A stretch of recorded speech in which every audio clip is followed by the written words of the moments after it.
بسم اللہ الرحمن الرحیم وَأَمَّا الْأَدَاءُ الْقَاصِرُ فَهُوَ تَسْلِيمُ عَيْنِ الْوَاجِبِ مَعَ النُّقْصَانِ فِي صِفَتِهِ۔ یہ اصول الشاشی کا صفحہ نمبر 189 ہے۔ اس سے پہلے آپ نے ادائے کامل کے تعلق سے پڑھ لیا۔ آج ادائے قاصر کے تعلق سے پڑھنا ہے۔ مصنف رحمۃ اللہ تعالی علیہ ادائے قاصر کی تعریف کرتے ہوئے فرماتے ہیں کہ ادائے قاصر عین واجب کا سپرد کرنا ہے، اس کی صفت میں نقصان کے ساتھ، کمی کے ساتھ۔ جیسے نماز کی ادائیگی بغیر تعدیل ارکان کے۔ نماز کی ادائیگی وقت میں ہو، جماعت کے ساتھ ہو، تعدیل ارکان کے ساتھ ہو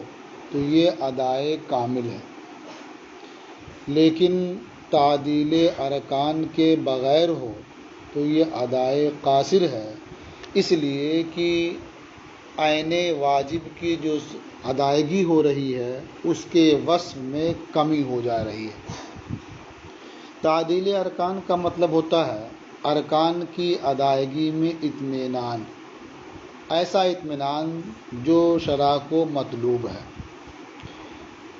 یعنی رکوع میں گیا تو رکوع میں اطمینان ہو جائے، رکوع سے کھڑا ہوا تو اس قیام میں اطمینان ہو جائے، سجدے میں گیا تو سجدے میں اطمینان ہو جائے، پھر سجدے سے بیٹھے تو بیٹھنے میں اطمینان ہو جائے۔ اس طرح سے ارکان میں اطمینان جو ہے اسے تعدیل ارکان کہتے ہیں۔ تو نماز کی ادائیگی بغیر تعدیل ارکان کے یہ ادائے قاصر ہے۔ یا طواف کرنا بغیر وضو کے۔ طواف یہ نماز کی طرح سے ہے، وضو اس کے لیے بھی ضروری ہے۔ تو اگر کوئی طواف کرتا ہے بے وضو تو ارکان تو پائے جاتے ہیں لیکن اس کی صفت میں کمی ہو جاتی ہے، اس لیے یہ ادائے قاصر ہے۔ اور جیسے مبیع کا لوٹانا یا مبیع کا مشتری کے حوالے کرنا اس حال میں کہ وہ دین سے مشغول ہو یا جنایت سے مشغول ہو۔ یعنی مشتری نے بائع سے غلام خریدا اور ابھی بائع نے غلام مشتری کے حوالے نہیں کیا کہ اس غلام نے کسی کا کوئی سامان تلف کر دیا، برباد کر دیا، جس کی وجہ سے اس کے ذمہ کچھ رقم لازم آئی تو مشغول بالدین ہوا، یا کسی کا کوئی عضو تلف کر دیا تو مشغول بالجنایت ہوا۔ تو ہونا تو یہ چاہیے تھا کہ مشتری نے جس وصف کے ساتھ اسے خریدا تھا تو بائع وہ غلام اسی وصف کے ساتھ اسے سپرد کر دیتا۔ تو جب مشتری نے خریدا تھا تو غلام ان چیزوں سے محفوظ تھا، یعنی مشغول بالدین نہیں تھا، مشغول بالجنایت نہیں تھا، لیکن جب بائع نے اسے سپرد کیا تو مشغول بالدین یا مشغول بالجنایت ہو گیا، تو اس کے وصف میں کمی ہو گئی، تو یہ ادائے قاصر ہے۔ یا جیسے کسی نے دوسرے کا غلام غصب کر لیا، جب غصب کیا تھا تو وہ مباح الدم نہیں تھا، لیکن جب اسے مالک کو واپس لوٹا رہا ہے تو مباح الدم ہو گیا۔ یعنی غصب کرنے کے بعد غاصب کے پاس اس نے کسی کو مار ڈالا، اب اس کے بدلے میں وہ غلام مغصوب مباح الدم ہو گیا۔ یا کسی کا کوئی سامان برباد کر دیا، مشغول بالدین ہو گیا یا مشغول بالجنایت ہو گیا، اب وہ غاصب وہ غلام مالک کے سپرد کر رہا ہے تو یہ ادا کرنا ادائے قاصر کہلائے گا۔ یا جیسے کسی کے ذمہ اچھے سکے تھے اور وہ کھوٹے سکے ادا کرے۔ کھوٹے سکے کا مطلب ہے اس میں ملاوٹ ہوتی ہے، بیت المال جسے قبول نہیں کرتے، لیکن تجار باہم ان کھوٹے سکوں کے ذریعہ بھی لین دین کرتے ہیں۔ تو کسی کے ذمہ اچھے سکے تھے اور وہ کھوٹے سکے ادا کر رہا ہے، تو چونکہ ہیں تو سکے ہی لیکن صفت میں کمی ہے، تو یہ بھی ادا کرنا ادائے قاصر کے زمرے میں آتا ہے۔ اس کے بارے میں ایک قید بھی لگا دی کہ جب دائن کو اس کا علم نہ ہو تو ادائے قاصر ہے، لیکن اگر دائن قرض دینے والے کو یہ معلوم ہو کہ جو ادائیگی ہو رہی ہے یہ کھوٹے سکوں کے ذریعہ ہو رہی ہے، تو اسے پھر ادائے قاصر نہیں کہا جائے گا، اس لیے کہ جان کر کے جب اس نے قبول کیا اس کا مطلب ہوا کہ اس نے جو اپنا حق تھا وہ ساقط کر دیا۔ تو اچھا وصول کرنا اس کا حق تھا، اس نے اسے ساقط کر دیا اور کھوٹے سکوں کو وصول کر لیا، تو یہ ادائے کامل کی صورت بنے گی۔ اسی لیے قید لگا دیا اذا لم يعلم الدائن ذلك، جب کہ دائن کو اس کا علم نہ ہو کہ یہ سکے کھوٹے ہیں۔ وَأَمَّا الْأَدَاءُ الْقَاصِرُ فَهُوَ تَسْلِيمُ عَيْنِ الْوَاجِبِ مَعَ النُّقْصَانِ فِي صِفَتِهِ، اور ادائے قاصر تو وہ عین واجب کا سپرد کرنا ہے اس کی صفت میں نقصان کے ساتھ، جیسے نماز بغیر تعدیل ارکان کے، اب طواف محدثاً یا طواف کرنا حالت حدث میں یعنی بے وضو، ورد المبیع مشغولا بالدین اور بالجنایت، اور مبی واپس لوٹانا یا مبی مشتری کے حوالے کرنا اس حال میں کہ مبی مشغول بالدین ہو یا مشغول بالجنایت ہو، ورد المغصوب مباح الدم بالقتل اور مشغولا بالدین او بالجنایت بسبب عند الغاصب، اور عبد مغصوب کا مالک کے حوالے کرنا، اسے واپس لوٹانا اس حال میں کہ وہ مباح الدم ہو قتل کرنے کی وجہ سے، یا مشغول بالدین ہو یا مشغول بالجنایت ہو ایسے سبب کی وجہ سے جو غاصب کے پاس ہوا۔ وہ ادائے ضیوف مکان الجیاد اذا لم يعلم الدائن وذالک، اور کھوٹے سکے ادا کرنا کھرے سکوں کی جگہ جب کہ دائن کو اس کا علم نہ ہو۔ وحکم ھذا النوع انہ ان امکن جبر النقصان بالمثل ینجبر بہ، اور اس نوع کا حکم یعنی ادائے قاصر کا حکم یہ ہے کہ اگر نقصان کی تلافی ممکن ہو، یعنی صفت میں جو کمی پیدا ہوئی ہے، جو نقص آیا، اگر اس کی تلافی مثل کے ذریعہ ممکن ہو تو مثل سے اس کمی کی تلافی ہوگی، اور اگر ممکن نہ ہو تو پھر کمی کی جو تلافی ہے وہ ساقط ہو جائے گی، بس یہ ہے کہ اس کے ذمے گناہ باقی رہے گا، یعنی جو اس نے کمی پیدا کی ہے یا اس کے باعث جو کمی پیدا ہوئی ہے اس کی ادائیگی نہیں ہو سکی، تلافی نہیں ہو سکی، اس لیے اس کا وبال، اس کا گناہ تو اس کے سر رہے گا، لیکن دنیا میں اس سے اور کسی چیز کا مطالبہ نہیں ہوگا۔ وحکم ھذا النوع انہ ان امکن جبر النقصان بالمثل ینجبر بہ، اور اس نوع کا یعنی ادائے قاصر کا حکم یہ ہے کہ اگر نقصان کی تلافی مثل کے ذریعہ ممکن ہو تو مثل سے نقصان کی کمی کی تلافی ہوگی، وَإِلَّا يَسْقُطُ حُكْمُ النُّقْصَانِ إِلَّا فِي الْإِثْمِ، ورنہ کمی کا حکم کمی کی تلافی ساقط ہو جائے گی مگر حق اثم میں، مگر گناہ کے معاملے میں، یعنی وہ گنہگار ہوگا اگرچہ دنیا میں کوئی چیز اسے واپس نہیں کرنا ہوگا۔ وعلى هذا اذا ترك تعديد الاركان في باب الصلاة لا يمكن تداركه بالمثل اذ لا مثل له عند العبد فيسقط، اور اسی بنیاد پر یعنی کمی کا جو حکم ہے، کمی کی جو تلافی ہے یہ ساقط ہو جاتی ہے جب اس کی تلافی بالمثل ممکن نہ ہو، تو اسی بنیاد پر یہ حکم ہے کہ جب کوئی آدمی باب صلاۃ میں تعدیل ارکان ترک کر دے یعنی نماز ادا کرے اور تعدیل ارکان نہ کرے تو اب اس کا تدارک، اس کی تلافی مثل کے ذریعہ ممکن نہیں ہے، اس لیے کہ تعدیل ارکان کا کوئی مثل نہیں ہے، نہ عقلاً نہ شرعاً بندے کے پاس ہے ہی نہیں، اس لیے یہ اس کمی کو دور کرنا، مثل کے ذریعہ اسے ادا کرنا، یہ ساقط ہو جائے گا۔ تعدیل ارکان کا مثل عقلاً نہیں ہے اور شرعاً بھی نہیں ہے۔ عقلاً اس لیے نہیں ہے کہ تعدیل ارکان یہ وصف ہے اور وصف اصل کے بغیر پایا ہی نہیں جاتا ہے، تو اب اس کی صورت یا تو یہ ہوگی کہ اصل کے ساتھ اس وصف کی ادائیگی ہو، تو اس کا مطلب ہوا کہ جس اصل کی ادائیگی پہلے ہوئی ہے وہ کالعدم قرار دی گئی، تب تو یہ اور الٹا ہو جائے گا کہ وصف میں کمی کی وجہ سے اصل ہی کو کالعدم قرار دے دیا گیا،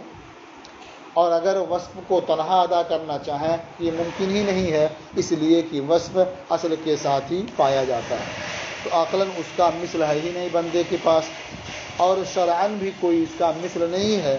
اس لیے بندہ اس کی تلافی سے قاصر ہے، عاجز ہے، لہذا اب اس کی تلافی نہیں کرنی ہوگی اور وہ نماز اس کی ادا ہو جائے گی، ہاں وہ گنہگار ہوگا۔ وعلی ھذا، اور اس بنیاد پر یہ حکم ہے کہ اذا ترک تعدیل الارکان فی باب الصلاۃ، جب بندہ باب صلاۃ میں تعدیل ارکان ترک کر دے، لا یمکن تدارکہ بالمثل، تو بندے کے لیے اس کا تدارک، اس کی تلافی مثل کے ذریعہ ممکن نہیں ہے، اذ لا مثل لہ عند العبد، کیونکہ اس کا کوئی مثل نہیں ہے بندے کے پاس، فیسقط، تو پھر یہ اس کی تلافی، اس کا مثل یہ ساقط ہو جائے گا، اب اس میں گنہگار ہوگا اور کوئی شے بطور ضمان وہ نہیں دے گا۔ آپ کے ذہن میں یہ خیال پیدا ہو رہا ہوگا کہ تعدیل ارکان فوت ہو جائے تو اس کا بدل، اس کا مثل عقلاً تو نہیں ہے لیکن شرعاً موجود ہے، اور وہ سجدہ سہو ہے، اس لیے کہ تعدیل ارکان یہ واجب ہے اور واجب کے فوت ہونے سے سجدہ سہو واجب ہوتا ہے، تو اس کی تلافی تو اس سے ہونی چاہیے۔ اس شبہے کا جواب یہ ہے کہ آپ ہدایہ میں پڑھیں گے تو آپ کو معلوم ہوگا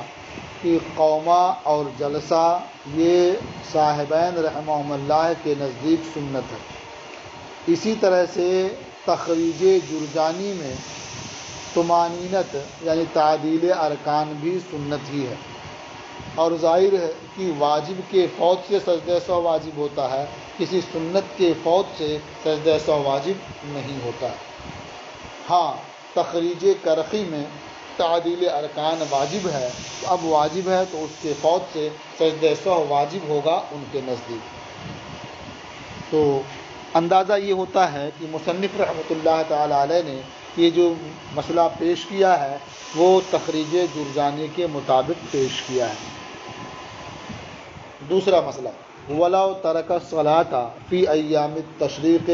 فَقَضَاهَا فِي غَيْرِ أَيَّامِ التَّشْرِيقِ لَا يُكَبِّرُ لِأَنَّهُ لَيْسَ لَهُ التَّكْبِيرُ بِالْجَهْرِ شَرْعًا، اور اگر کسی نے ایام تشریق میں نماز ترک کر دی پھر ان نمازوں کی قضا کیا ایام تشریق کے علاوہ میں، مثلا آدمی جب 9ویں 10ویں 11ویں 12ویں 13ویں ذی الحجہ میں نمازیں ادا کرتا ہے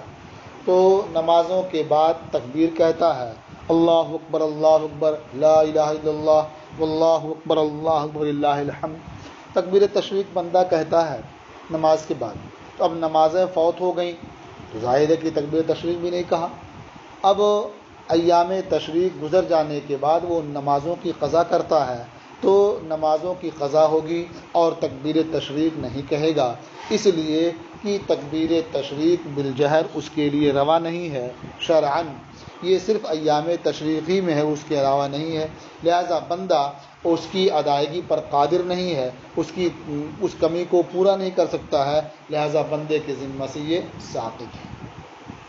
وَلَوْ تَرَكَ الصَّلَاةَ فِي أَيَّامِ التَّشْرِيقِ، اور اگر کسی نے ایام تشریق میں نماز ترک کر دی، فَقَضَاهَا فِي غَيْرِ أَيَّامِ التَّشْرِيقِ، پھر اس نے نماز کی قضا کیا ایام تشریق کے علاوہ میں، لا یکبر، تو وہ تکبیر تشریق نہیں کہے گا، لأنہ لیس لہ التکبیر بالجہر شرعا، اس لیے کہ بندے کے لیے بالجہر تکبیر نہیں ہے شرعاً، یعنی ایسے ایام تشریق میں اسے تکبیر کہنا ہے، ایام تشریق کے علاوہ نہیں کہنا ہے۔ وقلنا فی ترک قراءۃ الفاتحہ، اب یہ مسئلے کی دوسری نوعیت بیان کر رہے ہیں، یعنی اب تک تو یہ بیان کیا کہ بندے کے پاس اس کا مثل اگر ہے عقلاً یا شرعاً، بندہ مثل کے ذریعہ اس کی تلافی کر سکتا ہے تو مثل کے ذریعہ تلافی کا حکم دیا جائے گا، اور اگر تلافی ممکن نہیں ہے تو پھر اس کا حکم نہیں دیا جائے گا، وہ ساقط ہے۔ تو اب تک جو آپ نے پڑھا یہ وہ صورتیں تھیں جہاں بندے کے پاس مثل نہیں تھا، تلافی ممکن نہیں تھی، اس لیے وہ ساقط ہیں۔ اب جو مسائل بیان کر رہے ہیں وہ ایسے ہیں کہ جس میں بندے کے پاس مثل موجود ہے تو وہ مثل کے ذریعہ اس کی تلافی کرے گا، مثل یہ عام ہے عقلاً ہو یا شرعاً ہو، تو یہاں جو مثالیں دی جا رہی ہیں وہ شرعاً کی۔ وقلنا فی ترک قراءۃ الفاتحۃ والقنوت والتشہد وتکبیرات العیدین انہ ینجبر بالسہو، اور ہم نے سورہ فاتحہ کی قراءت اور قنوت اور تشہد اور تکبیرات عیدین کے ترک کے بارے میں کہا کہ انہ ینجبر بالسہو، کہ اس کمی کی تلافی سجدہ سہو سے ہو جائے گی، یعنی سورہ فاتحہ نماز میں واجب ہے، کسی نے سورہ فاتحہ ترک کر دیا تو سجدہ سہو کے ذریعہ اس کی تلافی ہوگی۔ وطر میں قنوت واجب ہے، اگر قنوت ترک کر دیا تو سجدہ سہو کے ذریعہ اس کی تلافی ہوگی۔ قعدے میں تشہد واجب ہے، تشہد ترک کر دیا تو سجدہ سہو واجب ہوگا۔ تکبیرات عیدین جو واجب ہیں ترک کر دیا، سجدہ سہو واجب ہوگا، اس سے اس کی تلافی ہوگی۔ وَلَوْ طَافَ طَوَافَ الْفَرْضِ مُحْدِثًا يَنْجَبِرُ ذَلِكَ بِالدَّمِ، اور اگر محرم نے طواف فرض ادا کیا حالت حدث میں تو اس کی تلافی، اس کمی کی تلافی دم کے ذریعہ ہوتی ہے۔ وَهُوَ مِثْلٌ لَهُ شَرْعًا، اور دم یہ اس کمی کا مثل ہے شرعاً، یعنی شریعت نے دم کو طہارت کا مثل مان لیا ہے اور اس کے ذریعہ اس طہارت کی تلافی ہو جاتی ہے جس کے بغیر اس نے طواف کر لیا ہے۔ وَعَلَى هَذَا لَوْ أَدَّى ضَيْفًا مَكَانَ جَيِّدٍ فَهَلَكَ عِنْدَ الْقَابِضِ لَا شَيْءَ لَهُ عَلَى الْمَدْيُونِ عِنْدَ أَبِي حنیفةَ، اور اسی بنیاد پر یعنی جس کا مثل نہ ہو تو وہ ساقط ہے، اس کی ادائیگی نہیں ہوتی ہے، اسی بنیاد پر اگر مدیون نے کھرے کی جگہ کھوٹے سکے ادا کر دیے، یعنی مدیون پر کھرے سکے کی ادائیگی لازم تھی اور اس نے دائن کو کھوٹے سکے دے دیے، فَحَلَكَ عِنْدَ الْقَابِضِ، اور وہ کھوٹے سکے قابض کے پاس، یعنی دائن نے اس پر قبضہ کر لیا اور وہ سکے ہلاک ہو گئے۔ بعد میں یہ معلوم ہوا کہ جو سکے اس نے دیے تھے وہ کھوٹے تھے، لا شیء لہ علی المدیون، تو دائن کے لیے مدیون پر کچھ نہیں ہوگا امام اعظم ابو حنیفہ رحمۃ اللہ علیہ کے نزدیک، یعنی وہ یہ نہیں کہہ سکتا ہے کہ تم نے جو کھوٹے سکے دیے تھے اس کی مالیت مثلا 50 روپے کے برابر ہوتی ہے اور تم نے مجھ سے 70 روپے لیے تھے تو کم از کم 20 روپیہ اور لوٹا دو، یہ نہیں کہہ سکتا، اس لیے کہ سکے جتنے لیے تھے اتنے سکے اس نے لوٹا دیے اسے، اور اس کے پاس سے وہ ہلاک ہو گیا۔ اب اس کو کھرا، وہ جو کھرا ہونا ایک وصف ہے، جوزت ایک وصف ہے، اس کی ادائیگی بندہ نہیں کر سکتا، اس لیے اب وہ کچھ بھی نہیں پا سکتا۔ لا شیء لہ علی المدیون عند ابی حنیفہ، تو دائن کے لیے مدیون پر کچھ بھی نہیں ہوگا امام اعظم ابو حنیفہ رحمۃ اللہ علیہ کے نزدیک۔ اس مسئلے میں صاحبین رحمہم اللہ کا اختلاف ہے، ان کے نزدیک حکم یہ ہوگا کہ مدیون، یہ دائن مدیون کو اتنے کھوٹے سکے دے دے گا اور اس سے اپنے کھرے سکے وصول کر لے گا۔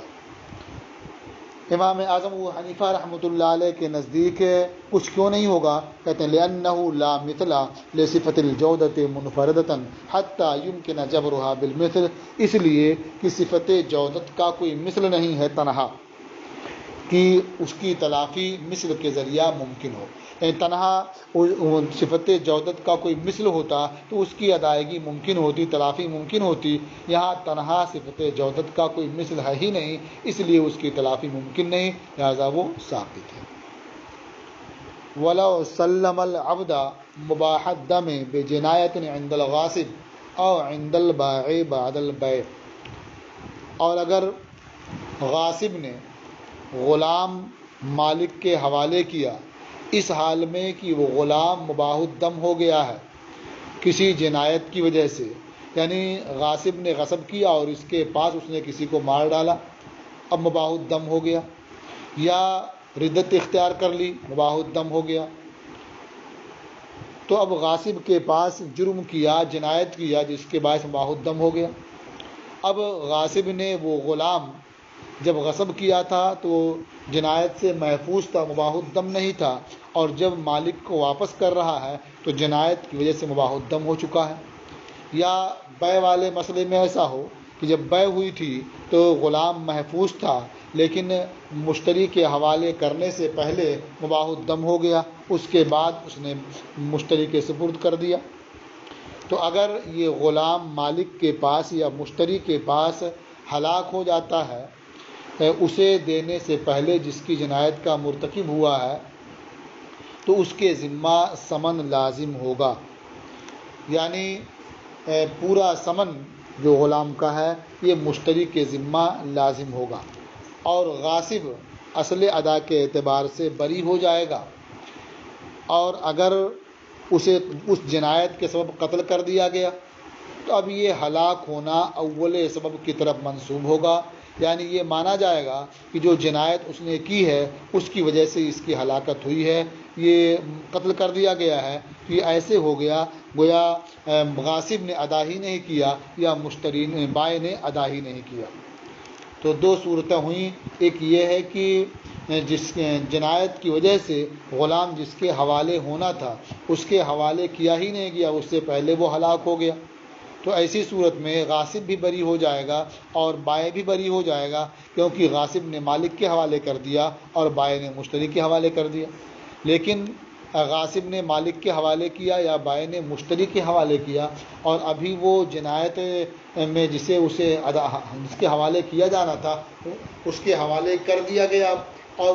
اسے جنایت کی وجہ سے قتل کر دیا گیا، تو یہ مانا جائے گا کہ گویا غاصب نے مالک کو لوٹایا ہی نہیں اور بائع نے مشتری کو غلام دیا ہی نہیں، اس لیے پورا ثمن جو مشتری نے بائع کو دیا تھا اس سے وصول کر لے گا. وَلَوْ سَلَّمَ الْعَبْدَ مُبَاحَ الدَّمِ، اور اگر غاصب نے یا بائع نے غلام سپرد کر دیا اس حال میں کہ مباح الدم ہے، کسی غاصب کے پاس کسی جنایت کی وجہ سے یا بائع کے پاس بیع کے بعد سپرد کرنے سے پہلے کسی جنایت کی وجہ سے مباح الدم ہوا، فَإِنْ هَلَكَ عِنْدَ الْمَالِكِ أَوِ الْمُشْتَرِي قَبْلَ الدَّفْعِ لَزِمَهُ الثَّمَنُ، تو اگر وہ غلام مشتری کے سپرد کرنے کے بعد یا مالک کے سپرد کرنے کے بعد مالک یا مشتری کے پاس ہلاک ہو گیا دفع کرنے سے پہلے، یعنی جس کی جنایت کیا تھا اس کے حوالے کرنے سے پہلے، لازمہ الثمن، تو مشتری کے ذمہ ثمن لازم ہوگا.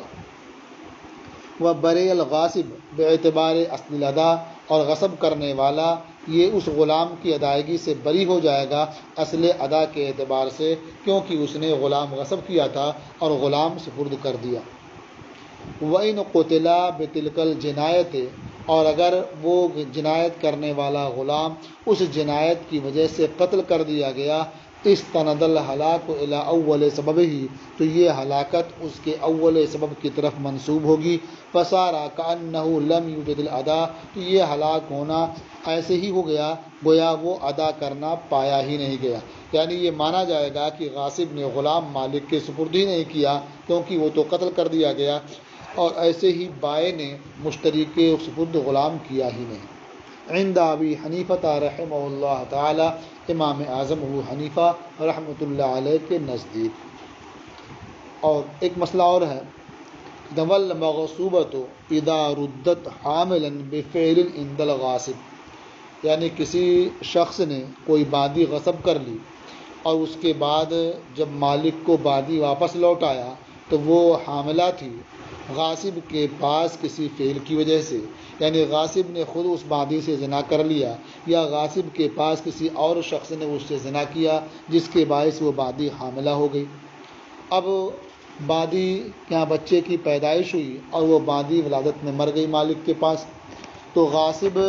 زمان سے بری نہیں ہوگا امام اعظم ابو حنیفہ رحمۃ اللہ علیہ کے نزدیک، اس لیے کہ اس کی ہلاکت یہ اول سبب کی طرف منسوب ہوگی اور وہ اس کا حاملہ ہونا ہے غاصب کے پاس۔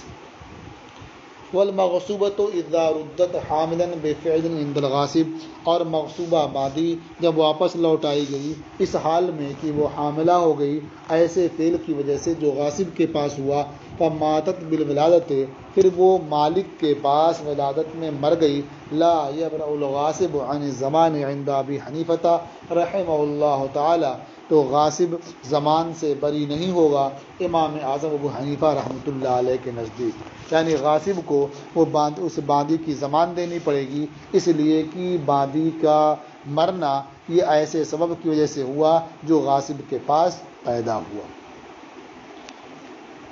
بس آج آپ کا سبق نہیں موقوف ہوتا ہے، باقی انشاءاللہ کل۔